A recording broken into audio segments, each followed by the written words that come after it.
Good morning. All right, that is an orange mint, and this is my drip tape, and it is moist near the drip tape. So we're hoping that that's enough to keep my orange mint alive. I've definitely got to get back here and weed. Like, I can see so much just grass and oak tree babies, and maybe after Hubs has surgery, we can like put an edge like here where we were hoping to. And that can maybe hopefully keep the water and the weed seeds from washing into this area. But for now, it's just going to be a manual thing where I take stuff out. I think that might be sun scorch on my pawpaw. Next week, we're in 102 degrees average for pretty much every day next week. So it's going to be pretty bad. This one looks good. A lot of growth. I'm so happy about this pawpaw. I really feel like after this year, maybe like next year, it'll start putting on like real growth again, or not again, like ever. So I don't know, the figs don't look as big and pretty as they normally do, and it's just not sure why. Been plenty of rain this year, but there is a lot of rust I can see for sure. Still have not got that dewberry out, and it looks like it's trying to root. I've really got to get back there and do that. This is the Glendale gooseberry. It's a little bit of yellowing leaves, but I did put the tapes on this morning on this bed. I'll run the tapes on the rest of the bed too, but that one's looking good. Came looking great. Looks a lot better now than I thought it would be this time of year.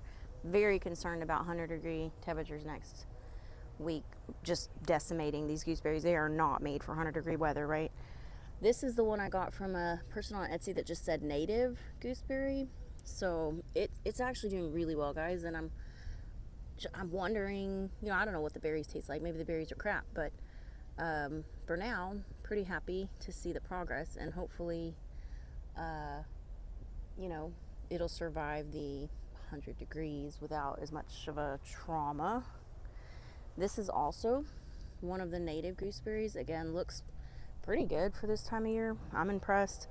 This is one of the ones I got from My Gardener, and it looks not that great. So we'll just have to see, guys. Honestly, kind of concerned / confused about the canna lilies looking so bad over here. Like, these ones just died, just straight up died, and these ones definitely are looking rough. And honestly, these cannas are almost indestructible. So I am really curious about why they look as bad as they do. I don't know the answer. This red hydrangea looks good. I think it's dead. That red black-eyed Susan did not make it. So I just have such a hard time with the black-eyed Susans in this area. And they're supposed, the native one, the little yellow, like really native ones, those hang in there, do it pretty well. But anything that's like a fancy one, nah, they don't do that well. This space struggles with having anything live here. So I don't know what to do with that. I'm thinking about what to do with that.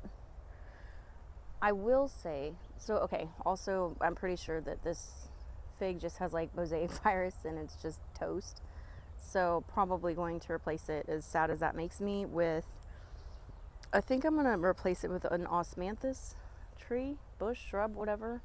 Those are really pretty, and you can use their flowers for tea, and it should do well here. So it's just discouraging because I really wanted this fig to work, and I literally made this bed just for that fig, but it just does not look viable. So the Mexican sage should shoot up some flowers here soon. These snapdragons are toast. Like, all of my snapdragons are toast.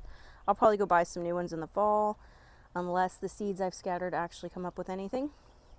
That Dahlia, Dahlia, D-A-L-E-A, Dahlia, I don't know how the heck to say it. Anyway, it looks cool. And if I might go to the garden center today, and if I see another one like that, because it is so drought tolerant, I might go put it over there, just kind of like mirror it. I like it. I think it's pretty. I've been scattering these things because they're weeds, but they're natives. Seed heads everywhere. Like, come on, let's go All right, this definitely needs some water. Everything needs water. And you can see based on some of these leaves how droopy they are, that like water needs some water. Have gotten a lot of these peppers, these Christmas tree peppers that are just like sweet snacking peppers. Also, these pepperoncinos definitely have some spice to them. I'm okay with it, but just was like, yeah, definitely have some spice. Oh, so these are edible celosia seedlings that will go into a lot of these empty spots that, you know, this stuff is in. And also, probably in another couple weeks when it hits August, I will start the calendula and the chamomile and the kale and all that stuff that I really am going to put in wherever these tomatoes are at. The basil will probably stay until frost, but I'll probably have something like a pea or something started in there just to like have something ready. I finally put my variegated Opuntia cactus in their own little pot instead of these little guys, which they've been dying in for 3 years. This fig came back. Wow, right? Apple tree looks okay. Been keeping that watered. Need to clean up my mess. I have pots everywhere. I don't know. So, you know, I don't know. This thing always gets some kind of fungal infection. So that's kind of annoying because I don't get a lot of flowers until like fall, if I get any at all on these. And it's just like, they're just so different from the one down there where it starts flowering, you know, in June and just keeps on flowering, and these just don't. So some new growth, right, on the camellia, which is nice. Also some aphids, it looks like. A lot of these dahlia, yeah, these really are dahlias that I put in are looking good. You know, they're not huge, but they're not dead. I love this clematis. That's beautiful. So maybe I should help it along. Okay. So that's cool. I'm happy about that. I hope that they'll get big enough to come back next year. I don't know, but that's my plan and my hope. Been trying to keep this water. Definitely got to come water. This again, everything's going to need water, and it's going to be one of those fights that I just have for the next week because it's so daggum hot that if I don't water things, they're just going to die. Hold on, I see weeds and I'm like nervous because I also see spider webs and I don't want to get spider bit. Okay, so yeah, this is mulberry weed and I hate it. Okay, I'm really happy that I put this salvia here. I know this is supposed to be the white daisy section, but the white daisies don't do a whole heck of a lot for the last several years. So I'm happy that I put the salvia there. I may put more of these back here if the dahlias don't kind of take off a little more. Not a lot going on back here. This is like the shady spot, but we do have the daylilies coming back. They just kind of keep coming because you'll see there's some buds there too. They just kind of come throughout the summer until frost. This turmeric is so big, you guys. It's as tall as I am, so a little over 5 feet. And it's put on a flower, which usually it will. Like at least one of my turmeric plants will put on a flower every year. So I put a short out, just looking at that flower because it's pretty. I just want you guys to see. These are my beans and stuff from the backyard. Okay, so back on to important stuff. This is right here a pink daylily, and I'm really hoping it flowers this year because it doesn't always. I'm so happy. This beauty berry, when I transplanted it, I broke off the root, and I was so worried it was gonna like just not function, and it looks like it's even put up some new, look at that. So this is the base. You can't see. This is the base right here, and these are 2 new. So yes, we're gonna have a nice, beautiful, big beauty berry bush there, and I'm thrilled because I had an aronia berry there for years, and it just didn't do much. You know what I mean? So natives for the win, at least natives to my area. You can kind of see the yam that I planted at the base of this peach tree is climbing. I don't see that the, you know what, that's a lie. Let me go over here because I'm looking at it here with you guys. I gotta do the spider web wave, okay? You know what I'm talking about, if you know what I'm talking about. So this is the clematis that I bought. It's a, it's actually a native one. I'm gonna, just touch it to the trunk there. Because I'm hoping it will also start climbing this peach tree. But this yam, I think I put this yam in here, gosh, 4 or 5 years ago, and it never did anything. This is the year it decided it wanted to do something. Go figure. I did finally clear out the roses that were growing here, like a little too close to the peach tree, so I have like a path, which is nice. I've seen so many hummingbirds on these Turk's caps. It's not even funny, which is nice. We definitely have some echinacea and black-eyed Susans even living over here. I didn't plant those. That is self-sown. Okay, gotta pop this off. I love you so much. So glad I got that. This aster, like I said, this aster lives right about here, and it is just this whole thing. Guys, that is a massive fire ant hill, and I've got to go put some Dawn dish soap orange oil fire ant killer on it, because it's a hazard. It's right next to the path, and there's a very good chance I'm going to step on that by accident someday. So yeah, waiting on these guys, Stokes asters seeds, to really dry out. I've not yet successfully had them sprout just from scattering the seeds, so this year I might actually make a more concerted effort to like plant them somewhere, like in a tray. Alright, this pear, it's okay. The pear's okay. It's not great, but it's okay. That is not how I would really like this to be going, but oh, come on. Oh, look, even this, look at it. Even that little new Baptisia did not escape the butterflies that come and kill it every year. They don't kill it, they just defoliate the bejeebus out of it. So, okay, so this is a service berry that I was going to take up, but then it's got like new stuff coming up from the ground. It's gone out until I don't know, guys. I don't know. I was going to dig it up. Oh my gosh. All right, so I'm probably just going to take a shovel to this mully grass, because that thing is deep in there and I've got to get it out. So I'd rather like half divide that mully grass than let this Virginia creeper stay in my garden. I know it looks like a hot mess, but everything in this garden, like if it's here, it's either a weed I know or it's something I want here. So like I know it looks like this is all just a weedy mess, but I actually know most of these. Like most of this is ground cover is violets and strawberries, and that's not supposed to be there, and that will become a pain in the butt to handle. These guys, there's always going to be nut sedge, and I think this is some kind of pigeon pea or something, I don't know. But, those come and go. I'm always picking those out. I'm fine with it. That will take over, and I don't want to deal with it. So, all right, this got way too big. All right, so my tea camellia, I don't know, it looks like it's maybe a little too bright here, a little too harsh for it, but eventually, when this grows up, that will have some more shade. This has put on so much growth this year, this gummy berry. I'm thrilled. I am going to come and cut back this Turk's cap today, because I can see still the native persimmon struggling there. I know I keep saying it, but I just don't get out and do it, because I get out and take these videos and I get sweaty and I'm like, ugh, I don't want to go back and out and do anything. Look at our garden friend. Hello, garden friend. This pawpaw is not actually getting the same kind of sun scald as the one on the north side, but probably because it's more used to all this strong sun. This watermelon vine, right? Rampant, and I'm here for it.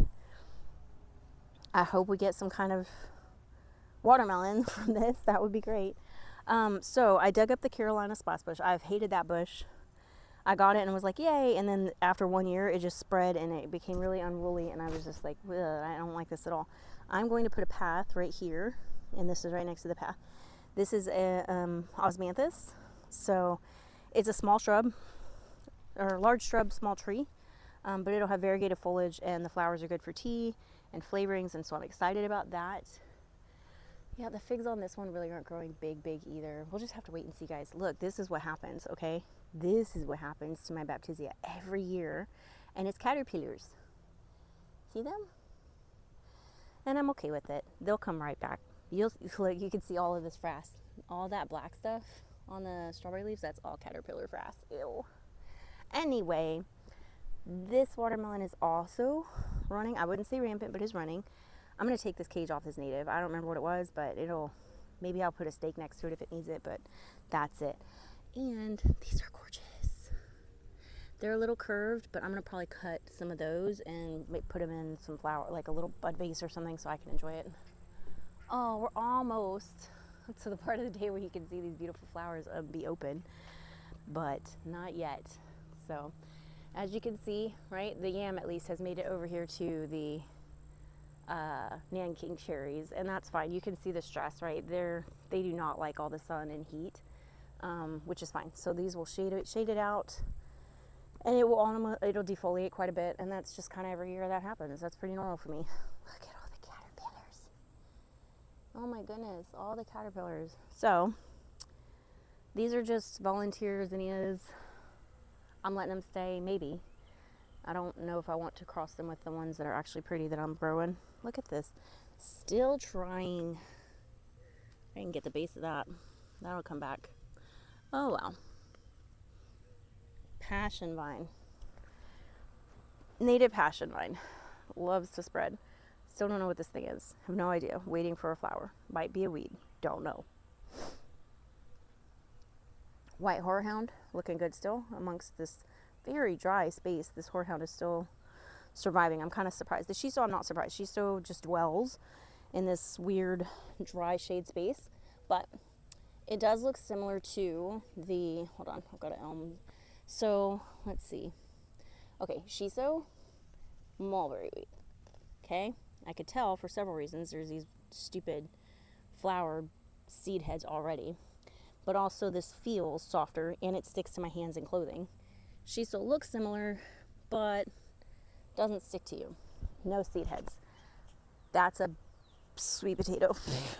This is another passion fruit vine attempt at conquering this garden. Okay, so it's really difficult to find anything that's going to survive the 100+ degrees, dry, no tons of water, shade in my area. So blue mist flower, perennial blue mist flower, shiso, canyon, copper canyon daisy, these strawberries for some reason are all really good candidates for a dry shade area, because like even this cardinal flower and the penstemon, I have to come water. Like they're not immune, right? The beautyberry is also a good option for really dry shade. Once established, it's very drought tolerant. So this is like a tricky area for me. Not a lot of sun and not a lot of water, and it's just rough to find stuff that lives here happily. So if you also have a similar situation, those are my recommendations. Look. Okay, this actually looks kind of rough, but I'm excited. These are coming up. Clematis is not dead yet. I'm trying to mentally prepare myself to just lose stuff next week, because 102 degrees is just insane for 5 days straight. That's rough.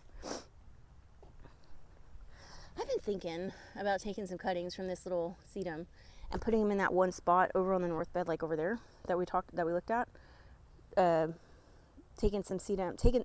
I want to take some cuttings from the sedum and maybe put them in that bare spot in the north bed, like kind of over there that we started at, instead of another one of those dahlia or whatever plants.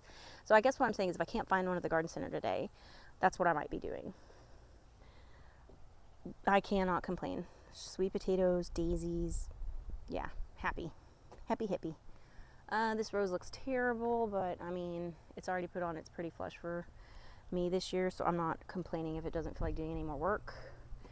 This mountain mint, I'm pinching off these flowers because I really just want it to keep growing. I love this. One of my favorite echinaceas. It's just this pretty light pink. Anyway, echinaceas are putting on new flowers.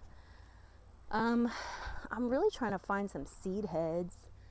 Oh look, ew, mulberry weed. Come on, ew. Hold on. Gotta find where that went. There it is. Because there's already seed heads on it.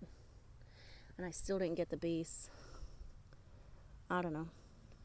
I may have to, oh, there's some. I don't think that's the same one. Oh, guys. This is killing me. Where is this damn thing coming from? Okay, I think that's it. Anyway, I'm trying to find some seed. I haven't found any seed heads on the... Oh, this might be one. Blackfoot daisy seeds. Let's go sprinkle. Because I love Blackfoot daisies, and they like dry areas with some shade and sun. I mean, not shade, with sun. So let's hope for that. So I think, yeah, I'm going to probably keep coming and looking. Like, this one's going to be ready soon. And I might just go sprinkle some of those around. This fig looks so amazing. So happy about the fig. Blackberry, it's rusty. It's rusty and it doesn't look great, but it's trying to put berries on. So we'll call it good. I lost the germander that was living here. It just basically just crunched up and died. But grocery store, hold on, pull this. Grocery store rose, looking good. Salvia, looking good. Iris, putting on growth for next year. Lily, putting on growth for next year. Pretty pink mum my mom gave me, it still looks good. Let's go see what else we got here. Whoa, what the fudge monkey? Oh, what is that? I don't know why that's so squishy. Unless a critter made a home there, which is what I think happened, like a rabbit or something. So, let's see. So, I'm kind of surprised the sage is doing as well as it did. It was like just this one stick. But it is putting up, new growth and flowers, so I'm happy about that. That's good. This rose that I put in, the distant drums, hold on, I'm popping this off. It's looking pretty good. Haven't got any new growth, but didn't start dying or anything, so we'll count it as a win. This blueberry always looks nice. I need to trim off some of the dead branches on this blueberry.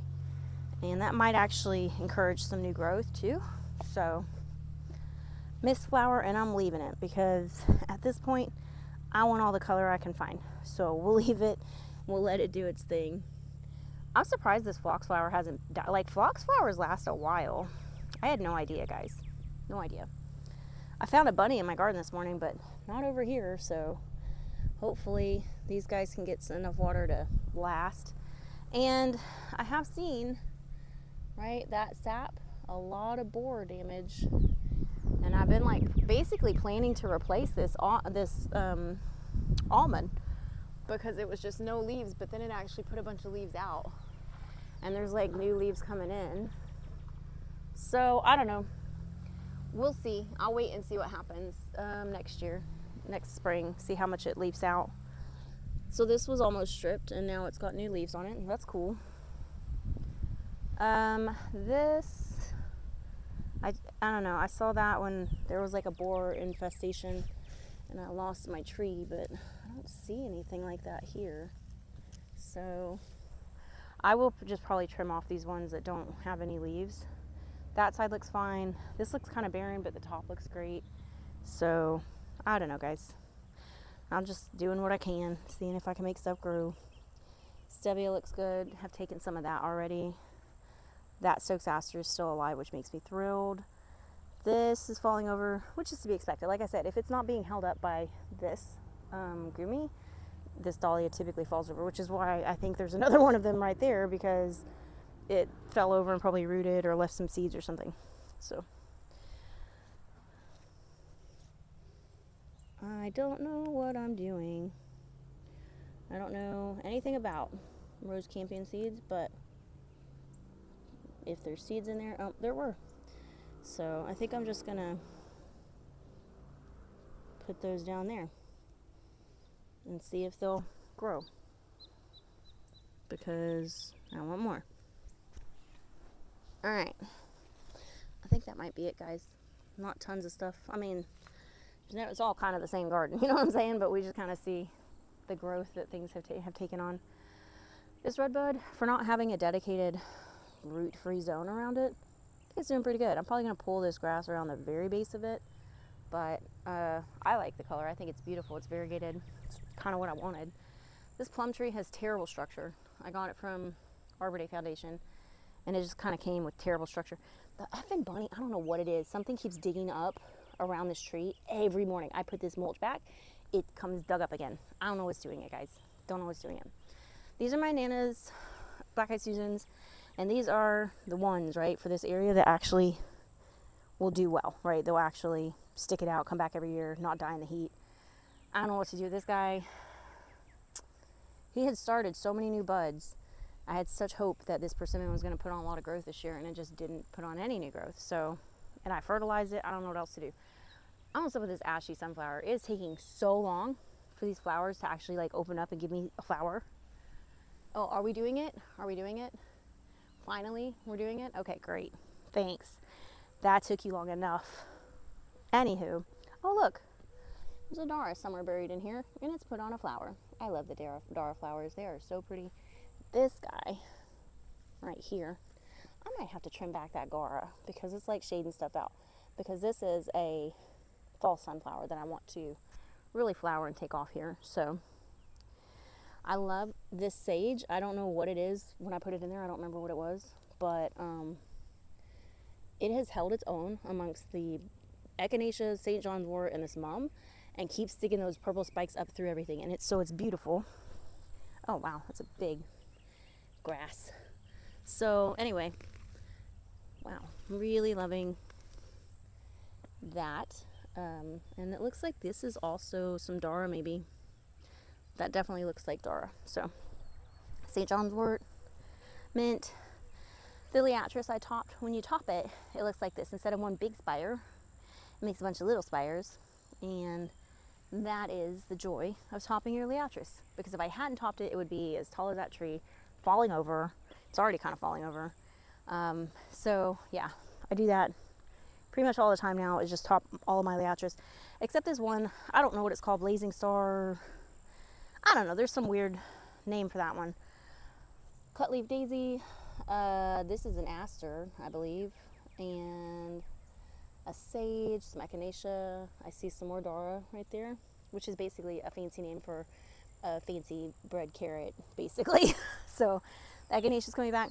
The Copa Loca Rose, I mean, it always struggles here. It's putting on some new growth, but it always just only puts a little bit on, and then that's about it for every year. So that's a sage. That actually might be a sage instead of an aster, but now I'm looking at the leaves. This is it's a different type of Liatris. I don't know, it's very delicate and pretty. And I don't know, I really like it. I think I like it better than the big ones. But it is also just not as vigorous as the other ones, so that's why it just stays where it is, and I enjoy it when I have it. So, okay, let's see. I think the only thing I didn't do is look over kind of along this line. This doesn't look too bad. That looks terrible, but I mean, what are you gonna do? It's a fancy Black-Eyed Susan, and as we've already discussed in this video, those really struggle in my area for some reason. They're like, these are just super tough, tolerant plants, hard to kill. Not hard to kill, guys, not in my area at least. So anyway, it's so weird. So this is a Mexican marigold, and it was one plant. It made a couple more, and now it's just kind of fell over and started growing up, and I'm okay for it, because in the fall it's one of the few things that still flowers straight through to frost, and it's these beautiful yellow flowers. The bees love them. I'm okay with it. I don't remember what it's called, but it starts with an A right there. It's a little bit different, and it's supposed to put on these red flowers, but it's not. So I mean, I don't know, dude. I got it because it was a native, but this one seems to be the one that endures, right? So I haven't seen any more of the weird stuff on the echinaceas, so hopefully I got all the ones that had the virus or whatever in them. This is that fuzzy wuzzy, cream colored, white colored, whatever you want to call it, bee balm, bergamot. So I'm just leaving these seed heads, so hopefully they will scatter, and maybe we'll get some more of those, because I wouldn't mind that. Mushrooms. This area right here for some reason likes to have mushrooms. And okay, yeah, as expected, the phlox that was growing here is dead. The Liatris is not dead, is putting on a fair show of coming back, maybe. Oh my goodness, passion fruit. So, yeah, pretty happy about this. This dahlia has put on some beautiful red blooms. There's not one right now, but really happy about that. Okay, that's it. That's enough for this front yard. So today, if I'm responsible today, I will go weed in the front yard here, usually over there because that's where all the weeds live mostly. And I will put the tapes, little drip tapes on, and I will be watering the backyard and the gardens back there. I mean, I should be weeding that. Now, will I get all that done? Super unlikely, but that's the plan. And also, I've got to mow this lawn, but also, maybe I don't because it's gonna be 100 and something degrees next week, and I don't think the grass is gonna grow much through that. So we'll see what I actually get done today. And if you are a gardener, especially in the South, if you know, you know. All right, bye guys.